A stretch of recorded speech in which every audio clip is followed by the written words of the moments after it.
charter schools, and all these things are prepping for this new neighborhood type of system that's in place. But what is actually happening is sending poor people onto a reservation. It's almost like the Indians, as far as I'm concerned, because there's no new development for poor people.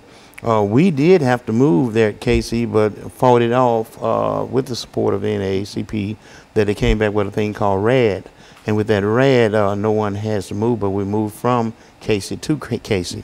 But that's not the case in a lot of cities with where HUD is giving the property to Housing Authority. Folks is having to move and don't have anywhere to go. And so, Pastor, what we're saying here is that some of the policies that have been followed dealing with housing has led to the removal of a large number of individuals who might have been in public housing, but now they're no longer in public housing, and so they're in a real sense almost on the street. Talk about it from that perspective. There's a new homelessness out there that exists now as a result of Nashville's growth. You know, I mean, I appreciate the positive side of the growth of Nashville and everything with all the development.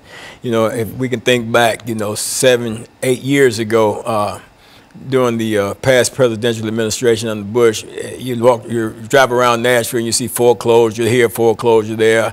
I mean, the housing market was just down, you know, and people losing properties and stuff like that. Now, with all this growth that's taking place under this current administration, and Nashville is truly booming and growing, all the construction and everything, but this housing market that's here now is pushing a lot of people out of housing because a lot of them are unable to afford housing. You know, even with the Section 8 situations and stuff like that, you got people that had properties that had their property certified for Section 8 occupancies. Now that all this growth is taking place, some of these homeowners are taking money, as Mr. Zirker had alluded to earlier in our conversation before, and taking monies and renovated their properties, what I'm trying to say. And as a result of that, they're getting market value for the properties, and so the people that would have normally rented those properties under Section 8, they're unable to find it. And I work with the homeless, and I've experienced people with certificates, Section 8 certificates, but cannot find housing. For the price of those certificates that they have. Yes, absolutely, because so many, you know, the housing market is just so high right now, you know. Is it good to say, I mean, can we say that most poor individuals in town have been priced out of housing, and therefore they're almost homeless? Oh yeah, absolutely. Yes, they're been priced out of housing, they're almost homeless, and some of them are homeless. You know, you get calls, man, from where I work at, you know, a woman and her children and stuff looking for somewhere to go. She's got a job, but she can no longer afford to stay in the place that she is in because the landlords are seeing the rise in the market value for rentals, and they're raising these rents up to the level where people cannot pay them. And then you've got people that's coming in from bigger cities and stuff like that that's used to paying high dollar rents, and then the rents they paying here, they're actually saving money.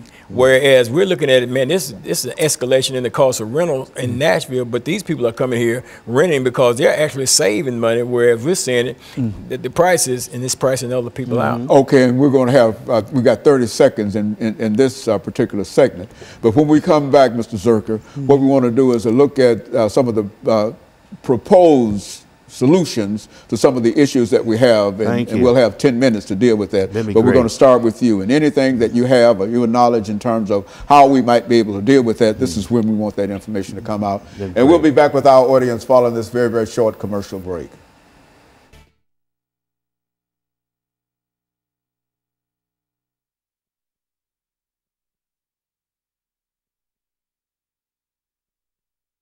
Section 8, which is a set amount of money that the government can pay. Yeah. If they give you $200 or $300 for an apartment, and you ordinarily could have taken care of that, Right. but now that they go back for 5. Well, what about raising the amount of money? Yeah. Is there a possibility? No, it's even worse than that. Okay, well, they're not renting to Section 8. Well, you hold it, hold it, because that's what we want. This is the time that we want that out. We're gonna have 10 minutes, and when we come back, you got 5 minutes to lay out as loudly and as fast as you possibly can. Give you some solution stuff. That's what I'm talking about. Sir. Just speak up. Oh, I got you. I got you. 5 minutes, and then you grab the next 5 minutes, and you speak up, and we're gonna try to do this. I want to talk about the significance, because you said something about fighting against moving out, so they're moving from cases to cases. Yes, sir. And that's not been the case. Nowhere. The other places around. This is the only place. Really significant. It is. Okay. Well, anything y'all have to say about that was one. We got 10 minutes. That was one.